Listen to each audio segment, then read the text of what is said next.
Welcome everyone to this special video we have today with Frank David, the author of a one-of-its-kind book on how to analyze biotech clinical trials. A big question we always get, especially with regards to many press releases of material news of these companies. And it's an honor for us today to have Frank David with us. Frank David is the founder and managing director of Pharmagellan and has worked across many disease areas, and both for big pharma and also at the Leerink Partners earlier. And yeah, very happy to have you. Well, it's great to be here. Thanks so much. Yeah, just maybe I'll just give a quick little bit of context just before we get into it. As you mentioned, I run Pharmagellan, which is a biotech consulting firm in Boston. I've been doing that for about 7 years. Before that, spent some time at AstraZeneca doing oncology R&D strategy. And before that, as you mentioned, I was at Leerink in the consulting group and also working on the transactional consulting team.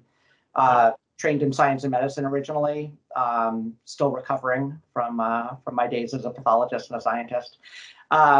And just a quick conflict of interest note. Obviously, I'm a consultant, so any company that I mention, you should assume I have a relationship, even though nobody is sponsoring my participation here. And my wife works for Sanofi. Okay, thank you very much. And just as a general question, before we dive a bit more into details, what do you think are the biggest challenges investors face when they try to assess the clinical programs and data of biotech companies?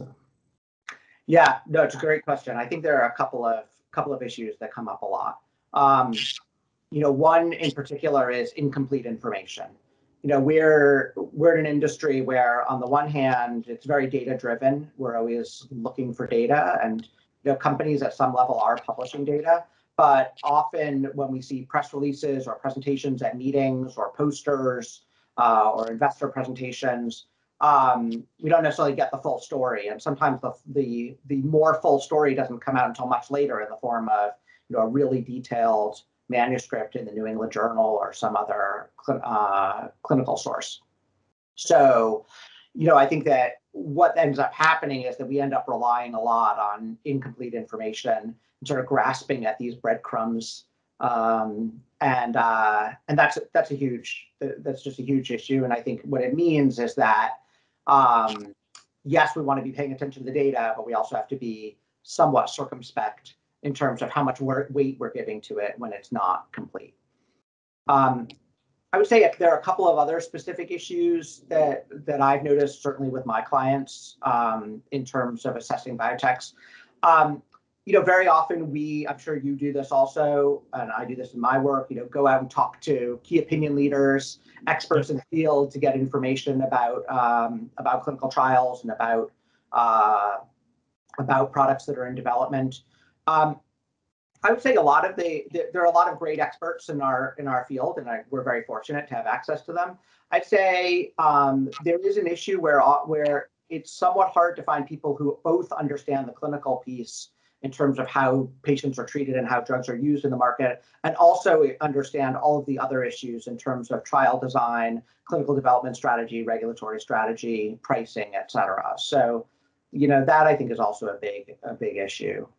I think that's maybe a very good point. That's maybe a general issue everyone faces in this industry. If someone is working just with clinical trials or within a CMC department or as a doctor, that the holistic view is necessary to fully understand it. You kind of need to understand all the areas. So. Yeah, I think that's true. And again, it depends. We'll talk a little bit more later about some specific cases, but there's particularly an issue where there's somewhat of a disconnect between how the kind of academically based experts think about managing patients versus what happens in quote unquote the real world, in the community setting. There can be pretty substantial differences in terms of how people think about sort of the whole patient journey, on how they're making decisions, including in the US, honestly. issues where if you're in private practice, obviously there are financial considerations and sometimes financial inducements or disincentives for against particular products, which sometimes in academic settings people are shielded from. So that's kind of an obvious case, but I think there are a lot of issues there. I would say just in terms of other issues in our industry, a main other one that I would highlight is just the problem of really quantifying risk. This is all when we're talking about early stage biotechs, we're really talking about risk adjusted models. So I think from a financial modeling point of view, the problem is what number do you put into a model for probability of success? And this is just a nightmare in our industry.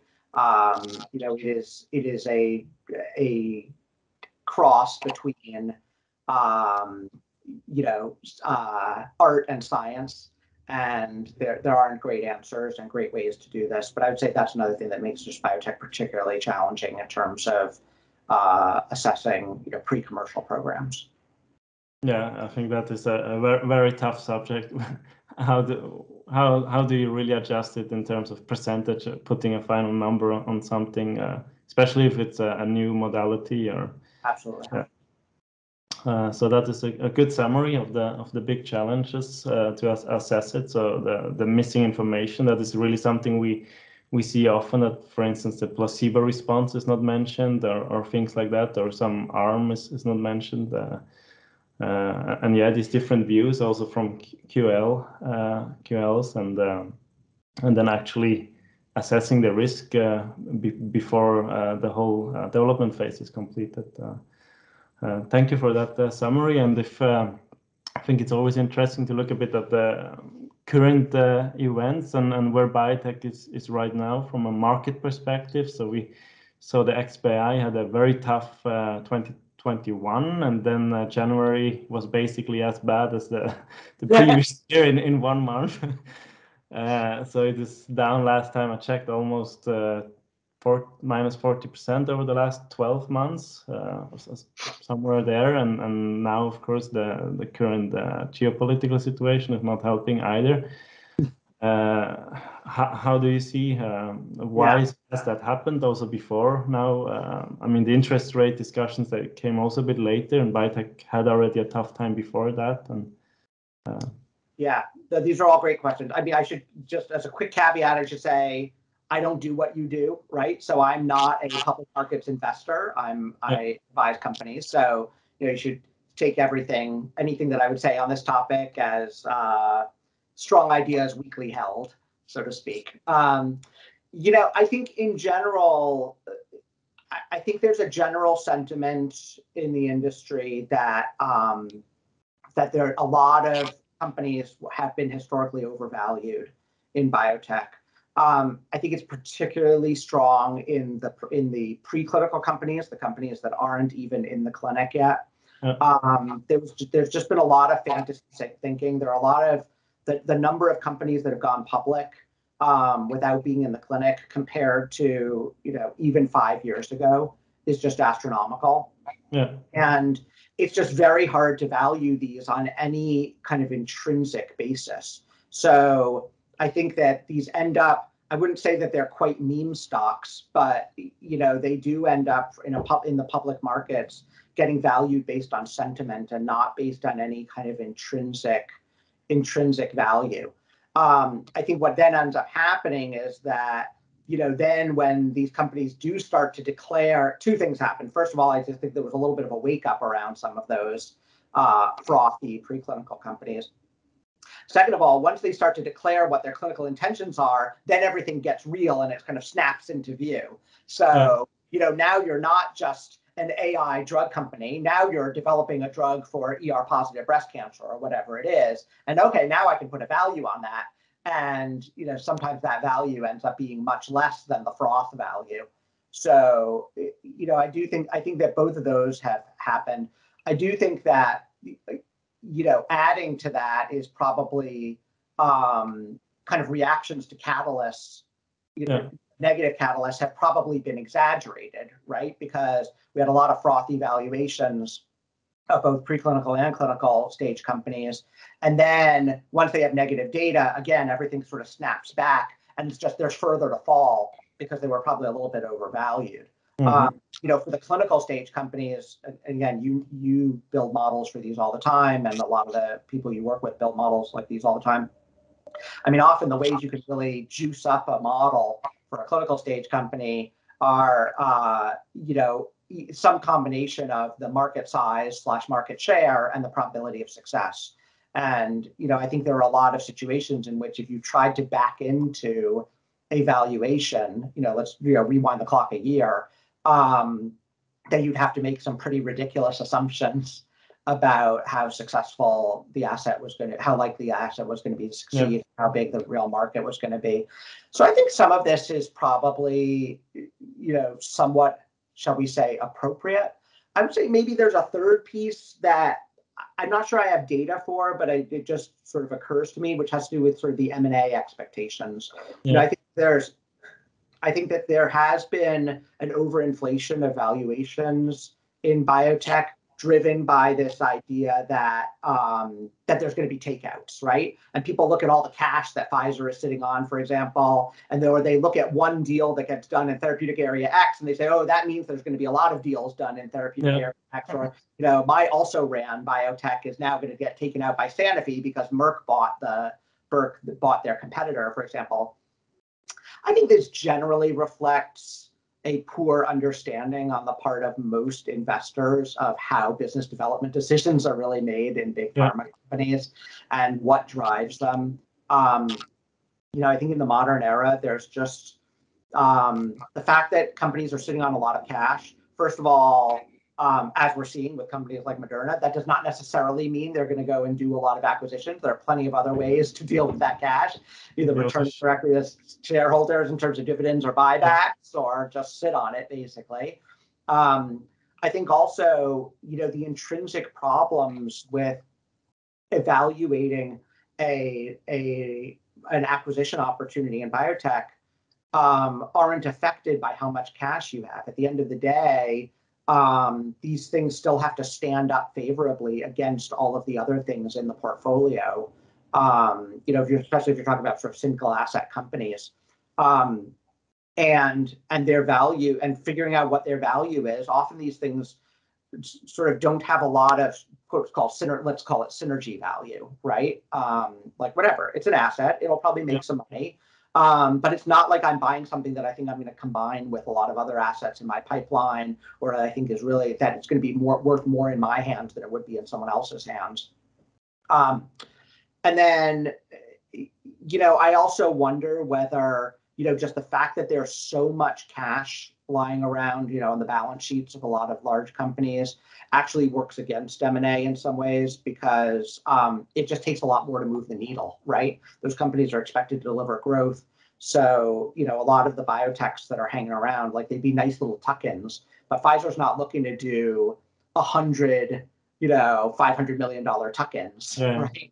That's just not, it's just not efficient. And I'm not people to support. Yeah, they don't have people to process all of that. It's just each of them is a drag, right? So, and it doesn't move the needle on the street, right? Compared to doing one big, something bigger and sexier. So anyway, I mean, I think that's, maybe there may, I don't have any evidence for this, but I do wonder whether some of the sinking valuations also might be a bit of reality testing that the market is realizing that your favorite biotech is not getting bought.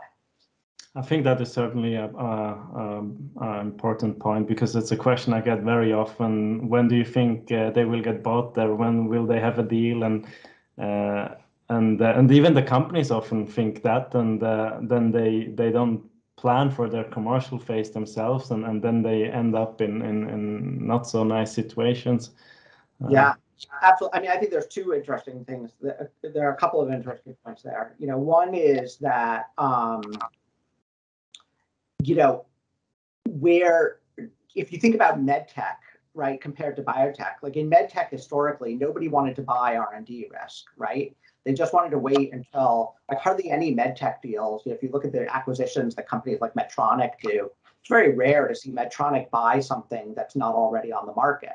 because basically they just don't want to take on any R&D risk, and they're willing to overpay on the commercial side because they figure, look, this is what we do well, which is we can commercialize better than little biotechs. So therefore, now it is worth more in my hands than it's worth in your hands. Whereas if you have some phase 2, phase 1 asset, it's not clear that it's worth that much more if it's owned by Pfizer versus if it's owned by a little biotech. So, really, why should I pay a premium?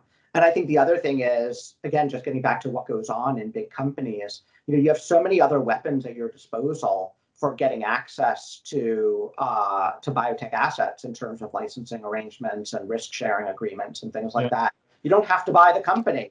So, and so why? What's the additional value that you're getting from buying the company? And does that really line up with the risk? And also, getting back to the valuation question, is it even worth it? Maybe I don't want to own your whole company, because you're frothy and overvalued, and and your pipeline is a fantasy. I just want rights to this one particular drug. So I have plenty of other options to do that in many cases. Yeah.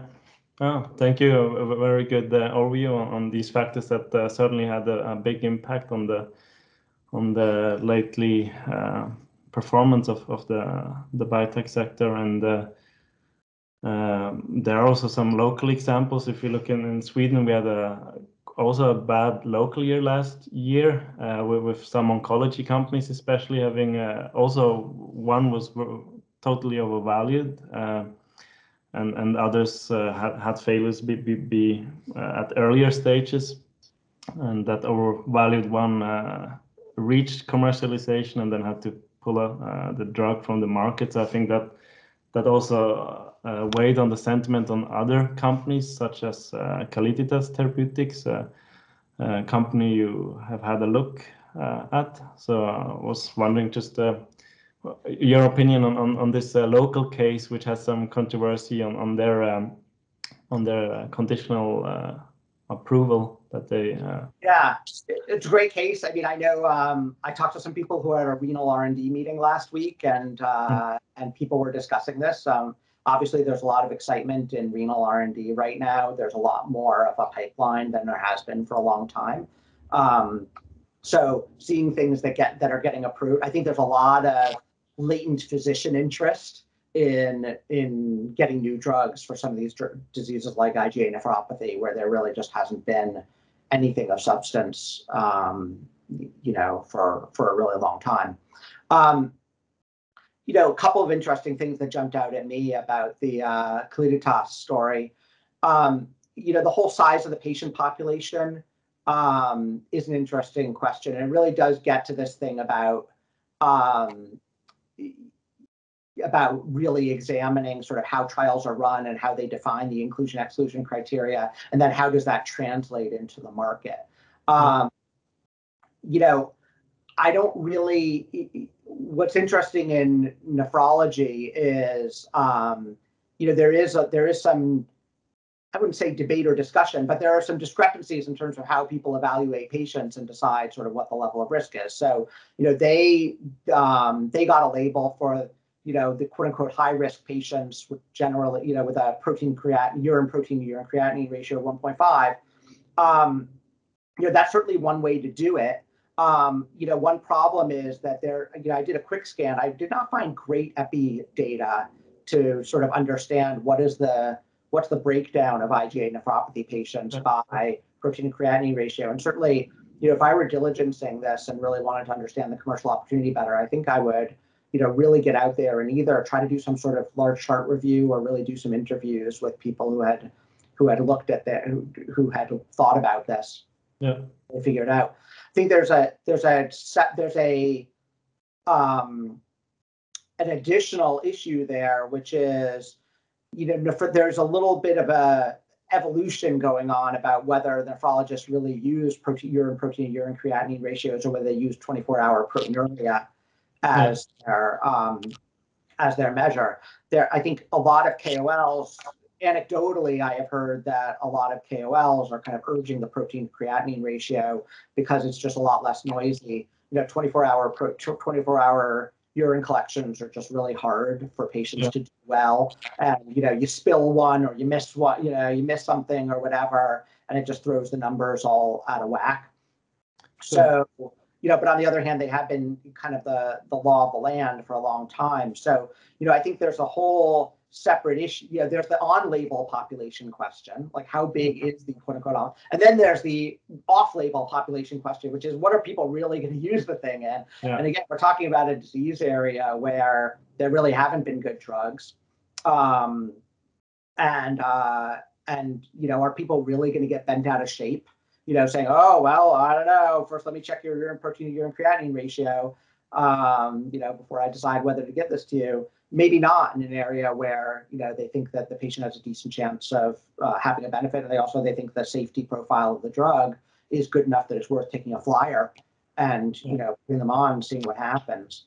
So, I think there's a lot of questions raised about just sort of, and it's true in this case. I mean, I think it's not as bad as it often is in oncology, but, understanding really sort of the patient flow, the lines of therapy, sort of how decisions get made and how many patients kind of end up in each bucket as you go through different lines of therapy. I noticed in one of their investor decks, they had some IQVIA data, which is certainly helpful. I did not exactly see the transparent logic for how they ended up concluding what percentage of the IgA nephropathy population was addressable. But I think that's the kind of thing that I'd be really interested in digging into, if I were looking at this as an investment opportunity, just from a market size point of view. So that's on the commercial side. I think on the regulatory side, you and I talked about this a little bit, just, in advance of this discussion. I'm not, in general, I would say that yes, one should, be wary and maybe a little bit concerned about a conditional approval where there's still some overhanging risk that maybe they're not going to hit the, the full approval endpoint. In this case, you really got to ask yourself, like, how much risk do you really think there is, given what endpoint they actually looked at, the change in urine protein to urine creatinine ratio, how well predicted do you think that is of actual change in GFR, which is sort of the physiologic measure of renal function? I mean, I think most nephrologists would say, okay, we may not have data that explicitly lays that out in a numerical way, but in general, the counterfactual, which is, are you worried that a drug's going to show a really good change in a really good improvement in urinary protein creatinine ratio, and then not improve GFR? I think most people would struggle with that. And I think, and I had trouble finding an example of a case in which that had come up or even been raised as a significant concern. So, you do worry about these quote unquote surrogate endpoints, but I would say this is probably among the less worrisome of the surrogate endpoint situations from my point of view, just from a regulatory point of view and from a sort of trial data point of view. Also, their data look really good, right, on the proteinuria. So, we're not talking about like a really subtle squishy effect where then we're worried maybe it'll just go away over time and sort of dissipate and be less impressive. So that's where I came down sort of on that issue. I think there are maybe a couple of other open questions here. The tolerability, certainly it seemed like, it seems like one of the questions here is what really is the tolerability advantage to their drug over giving someone systemic steroids. Obviously, nobody likes to give systemic steroids for a super long period of time. So that's a whole separate question, which is just sort of this kind of vague notion of long-term steroid risks. But, in the short to medium term, there are real side effects that patients experience from steroids. And I think, getting a little bit of more of a handle on how much those are avoided by the kind of gut targeted version, basically. Seems like they are somewhat avoided. We have a direct head-to-head, obviously, but we have at least some sense that some of those side effects still exist. It wasn't massive numbers. So, I think that would be something that I'd be interested in digging into, sort of how are physicians going to view that comparison, basically. Couple of minor issues. I was a little confused about the dosing. It seemed like in their original study that the high dose and the medium dose gave the same effect. And so, they use the higher dose in their phase 3. Could you imagine a world in which physicians decide to go down to the lower dose, just because they think, look, maybe I can do just as well, and maybe I can reduce maybe I can improve tolerability and really not take a hit at all at efficacy? Probably more of a long-term issue. I think those kinds of things tend to only kind of resolve themselves years later when people just have more clinical experience with the drug, and that's a little bit more of a real-world problem. But that's another angle in a way that we saw with many other drugs, like for instance, Lucentis in the trial was given every month, and then in real world it's maybe 6 to 8 times per year. Is that something probably we could also see here, that it's adjusted based on the physician and patient? No question. I mean, there's going to be economic factors. There's going to be just sort of, the tolerability factors, et cetera. I mean, there's going to be a lot going into it. And who knows? So I agree with you. I don't know that I have a great answer there, but I'm not sure anyone has a great answer there. So I think it just is a little bit of a risk overhang there. And then, in the US, obviously, you wonder a little bit about just sort of the commercial plans. I'm not a pricing expert per se, but especially now in the US market, I think there's a little bit more focus on getting some decent, cost benefit analysis done, and by ICE or somebody else. This is I would imagine that this is unlikely to be tightly managed by payers in the US. They tend not to get in the weeds on these types of things. But, I think that you'd want to sort of keep an eye on that, certainly. And then I think from a commercialization point of view, given the fact, this goes back to our M&A question, right? So are these guys going to get taken out or not, right? Yeah. And, I would say, if the main reason I were investing, if someone came to me and told me the main reason they were investing in this company was because they thought that it would be bought for a premium, I think I would urge them to reconsider.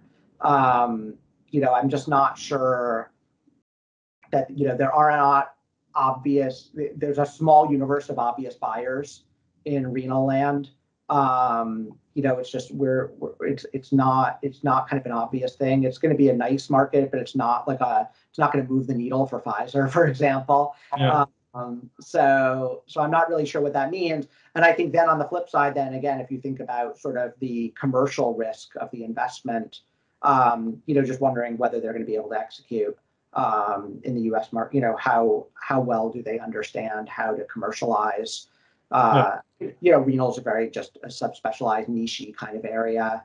Understanding where these patients are these patients mainly being treated by academic centers? Are they being treated at, large nephrology private practice groups? I think that those are open questions.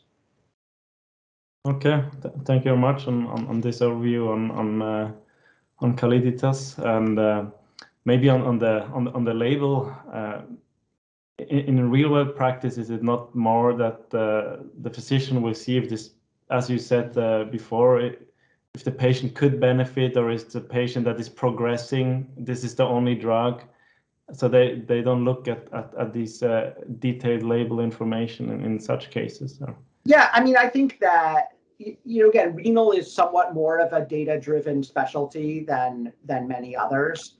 So nephrologists like to think that they're all about clinical data, and they're going to be really into, exactly the nuances. That having been said, in my experience, at least, when I talk to doctors about how they make prescription decisions when they're sitting in front of patients, it's more like what you said, right? Which is, you're making some holistic determination about, number one, do I think that this is a patient who could plausibly benefit from any effective therapy, right? And so it's a little bit of a Goldilocks problem. If the patient is too healthy or too early in their disease course, maybe you say, okay, it's not worth adding something on because the benefit that I'm going to get a modest benefit, and I'm just going to expose them to more risk. And on the back end, if they're very close to end-stage renal disease, maybe you say, well, there's very little I can do, and probably the die is cast for this patient. So, I don't know what the answer to that is, but I do think, I think this is an area where, if I were investing in these guys, I'd want to just get a much clearer sense from primary research about really how physicians conceptualize the treatment decisions there. as you mentioned, the options are pretty crappy. And in fact, you could imagine sort of as a base case, if there are patients who are getting systemic steroids, that should be a layup, right? That should be to use the, American basketball, terminology, like that should be a no-brainer that that you should be able to capture those patients, because essentially you're saying, look, I'm going to give you the thing that you already believe works, and I'm just going to make it more tolerable. So there, I think if the tolerability is at all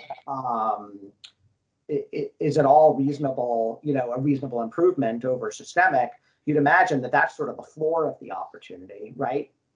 Then maybe you have a population of patients, and certainly I've seen this in other projects, where for whatever reason you don't want to give them systemic steroids because of something else, so maybe that's another population where, this ends up being a no-brainer that you'd want to give it to them. And then there are, maybe the physicians who just don't like steroids, in general, they don't think they, but then you have to parse out a little bit. Okay, is that because you actually don't believe that the steroids work, or is it because of the tolerability, et cetera, et cetera? And then, then it sort of comes down to the data.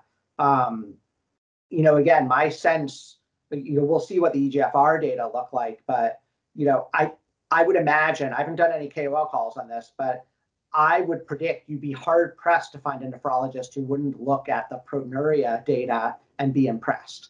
I think that those are probably likely to make people sit up. This is not something where you need to take a microscope to a Kaplan-Meier curve and sort of see whether the lines are separated or not. I mean, these are a pretty big difference, a pretty big slowing of progression.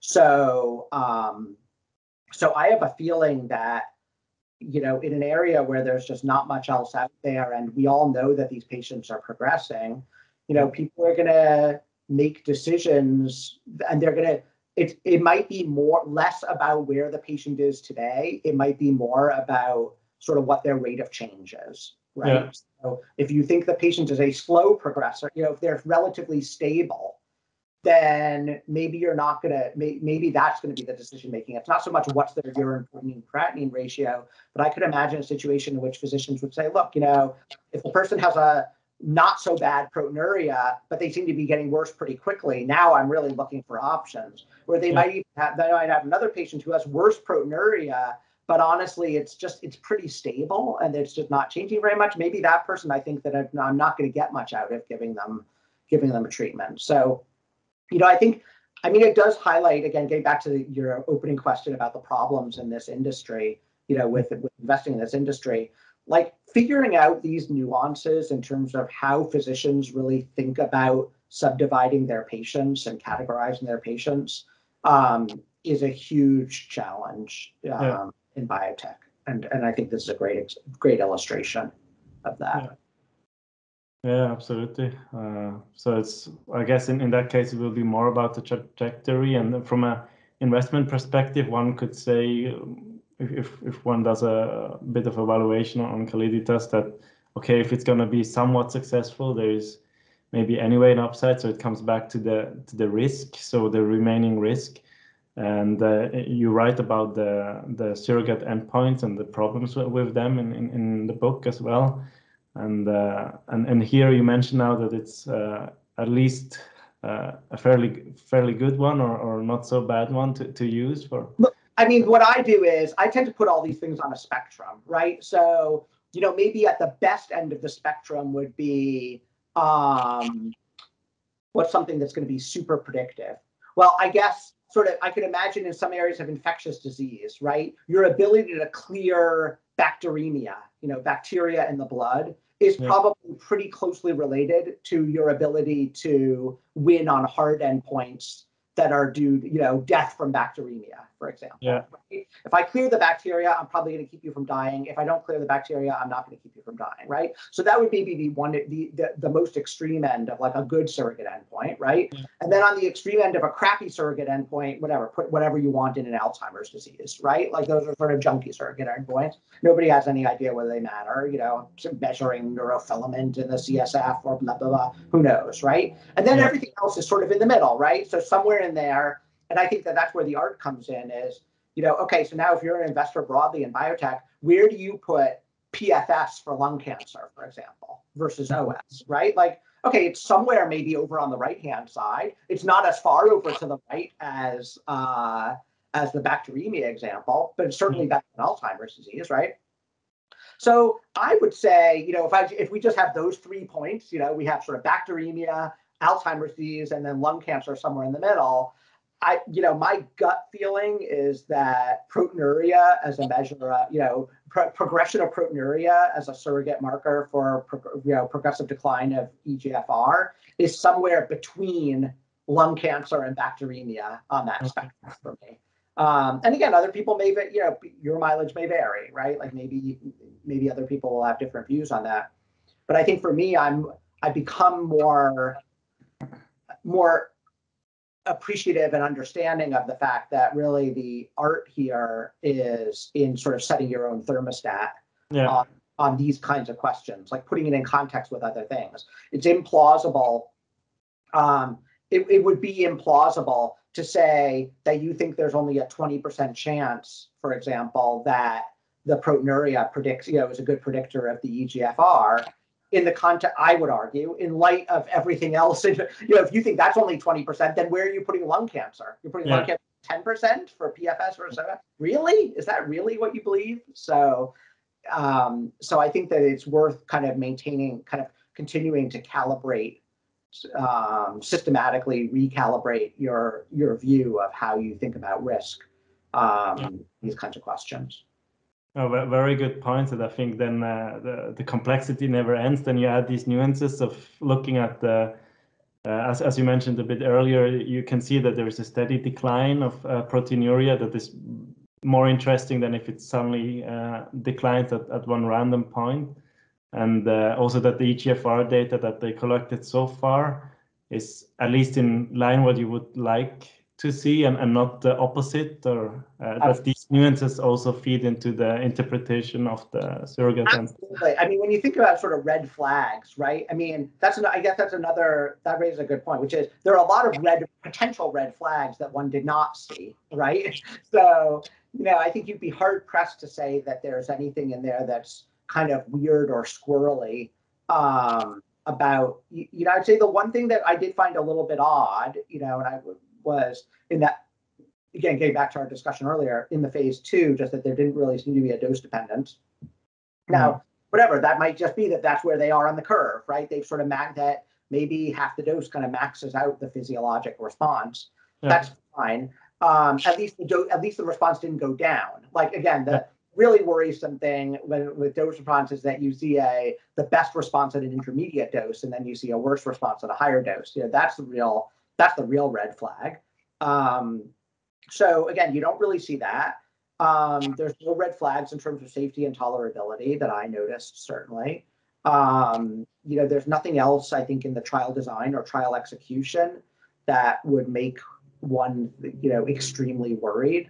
So I don't know. I think in light of all of that, there's not a lot of, to the extent that there's risk here, it's probably more commercial risk than it is regulatory risk.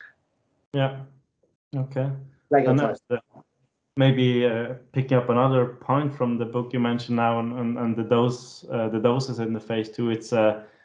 These companies, you write, disclose information, they disclose data, but we never get the full data set. So maybe they have seen something there that gave that rationale. But yeah.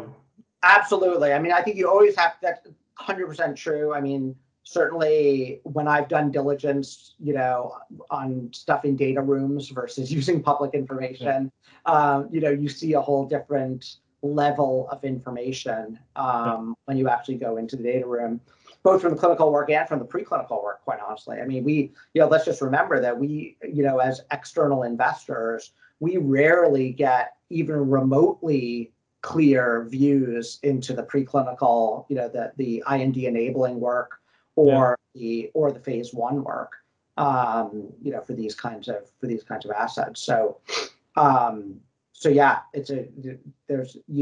I guess, would you be concerned about it? I think you would note it, right? I'm not sure there's a reason for concern, but you would take note. And, I think especially in areas, maybe not so much in this case, but where I've seen this become interesting is in areas where it's a new target or a new modality, for example, where there are a bunch of different programs working on it, then you can sort of start to view it in aggregate, right? And you can say, okay, so now we have 4 different companies all releasing little breadcrumbs around new target X. And now we can sort of view those in aggregate and try to figure out, is there some sort of target risk that we need to appreciate more independent of the risk of the particular asset that we're talking about? That's a good point. Thank you. And with all these interesting topics now covered, for all our viewers that want to learn more, I think they should get your book. So could you briefly give us a very brief overview on what the book is about and why you wrote the book on analyzing biotech clinical trials? Sure. So again, the book, as a very self-explanatory title, is the Pharmagellan Guide to Analyzing Biotech Clinical Trials. Really, the intent was to be useful to people like me and you, right? So I would put us and many other people in this industry into a category of people who care deeply about clinical data, understanding clinical data as part of our jobs, but we're not necessarily deep experts in biostatistics. We're not deep experts in clinical trial design. If you look at what's out there, when I looked at what was out there, I found that there were a lot of biostats textbooks, and there were a lot of books on how to design clinical trials, but there weren't really books on how to analyze, and especially how to analyze in these low information zones, right, or incomplete information zones. Yeah. Again, analyzing a biotech clinical trial is much different if you're someone like me or you who's getting whatever we get from press releases, investor decks, et cetera, versus if you're inside Merck or Sanofi or Pfizer, where you're seeing complete patient-level data, a huge, from an entire trial, right? I mean, those are just not remotely the same thing. There are a lot of good sources for how to do the second, aimed at real experts, but you and I, that's not helpful to us. I think it's useful. The intended audience would be, people in and around biopharma who are not clinical development and stats experts. So that would include people in commercial, business development, finance, et cetera, even basic research, non-clinical research within biopharma companies. I think it would also include, C-suite folks, depending on what their backgrounds are. I think certainly on the investor side, the consultant side, those are certainly groups where, again, do you eventually get there if you spend 30 or 40 years in the industry and you just learn a lot from seeing a lot of trials and talking to a lot of smart people? Probably. So I think that this is more the sort of, maybe not the absolute beginner, but maybe the beginner to advanced beginner / intermediate level book. Certainly not meant to address every little question, but really meant to be usable in that context. By, again, smart non-experts, I would say, is the audience. And yeah, I mean, I think, again, for me, looking back over people I've worked with, both on the clients that I've had at Pharmagellan and also the people I worked with at AstraZeneca and at Leerink, I think that there has been up until now a little bit of a gap in terms of how to get people up to speed and up to a base level of understanding of how to analyze biotech trials. So hopefully I'm doing a small part toward filling that gap. Yeah, absolutely. And I think I would argue that even experienced people in pharma or in the investment world as well can benefit from that. Also, we just before this discussion, we discussed about the issue of changing inclusion-exclusion criteria, for instance, for maybe more of a, in that case, it was a pharma company taking more of a a market decision for the inclusion-exclusion criteria in the phase 3 trial versus a success chance. Absolutely. So, from what they saw in the phase 2, and then it didn't work out well in that case, and that is maybe, I think that your books adds this holistic view. So in whatever silo you're working in pharma or wherever else, I think it helps to zoom out a bit and see how all these parts have to be connected to come to success. So. Absolutely. You know, I did notice, you know, one of the early chapters in the book is one that I wrote actually very late, which was that late in the game, I realized that it was really hard to have this discussion around trials unless you actually understood what the goal of the trial was. And, you know, because that really dictates a lot of other things. You know, it's not correct to ask the question of, did the trial have the right endpoints? It's a question of, did it have the right endpoints for what? Did it have the right population for what? And that depends on, are you trying to surmount some internal hurdle? Like, are you trying to do a phase 2 to basically prove to yourself that it's worth, or to external investors that it's worth investing in phase 3? Are you trying to, is there a regulatory hurdle? That you're trying to surmount? Are you trying to surmount a market hurdle? What are the different things that you're trying to do? So interestingly, like this goals piece, I think is one that I think, again, a lot of people who have been in the industry for a long time have kind of internalized that. But for me, it was useful to actually spell it out a little more explicitly. And I think especially for people who either, as you said, are a little bit more siloed and or are a little bit more early in their careers. Yeah. Or people who just invest, you know, on the investor side, I think there's also a phenomenon of people who are investing broadly. You know, they're investing in biotech, but they're also investing in other sectors. So maybe not quite as deep in biotech because they've traded that off for breadth.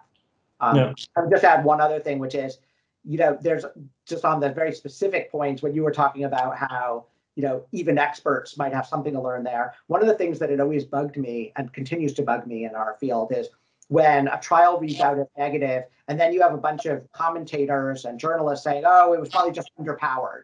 And I've said that too. Like for many, many years, I've said, oh, you know, it must have been underpowered. And I've always felt really smart when I said that because it sounds all statistical. But what I realized before I wrote the book was I actually had never sat down and done the math to figure out exactly what that meant. You know, like when you say underpowered, like how does that relate to the effect size that you're trying to detect, the actual size of the trial? Sometimes failed trials are just failed trials. And other times they are indeed underpowered to detect a difference that would be clinically meaningful. So I went down a very deep rabbit hole on that question because I was sort of obsessed with it, and did manage to be able to put forward some pretty simple algebra for just sort of estimating the relationship between sample size and power and effect size in some kind of canonical situations. I have to say, for me, that was one of the most gratifying parts of the book because it was kind of an example of what you were just saying, how you can be in this industry a long time and kind of conceptually understand something, but maybe haven't dug that much deeper and figured out how to really make it real and how to make it tangible. So that was an example of something that you had alluded to earlier. I think that's a very interesting part of the book. I didn't read it yet, but it's really something we hear a lot as well, and maybe said. And it's, I think, it's maybe also a bit subjective. What kind of effect size were they expecting and why? And then the powering might have been justified for a certain rationale, but maybe it was the wrong one. But maybe it was the right, and it's just a fair trial. Well, absolutely. I mean, I think, you know, I think what it could, not to go too deeply down this path, but it is really a fundamentally interesting question, which is, you know, when a biotech is designing a trial, and this is especially true in biotech, I mean, it's true in pharma too, everyone's resource constrained, right? But at the end of the day, there's a fixed amount of money, or somewhat fixed amount of money that you have to spend to basically buy power, right? And buy the ability to detect an effect. And if you add more patients, you can detect smaller and smaller effects.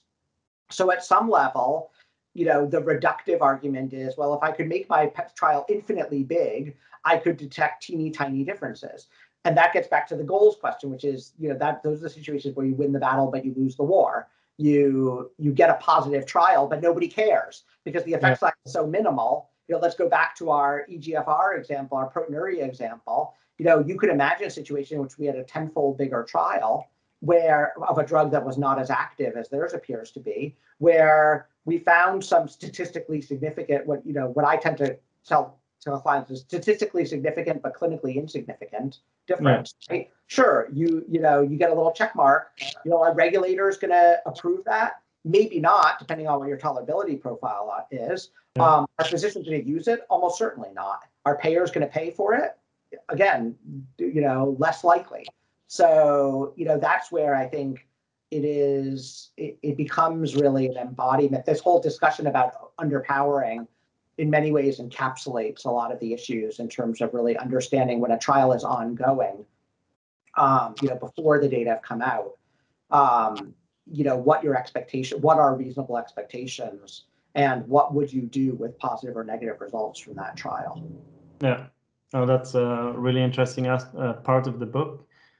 Some other interesting parts are also the predictors of failure for phase 3 and the endpoints, red flags in press releases. So do you have any other chapter you would like to mention before we round?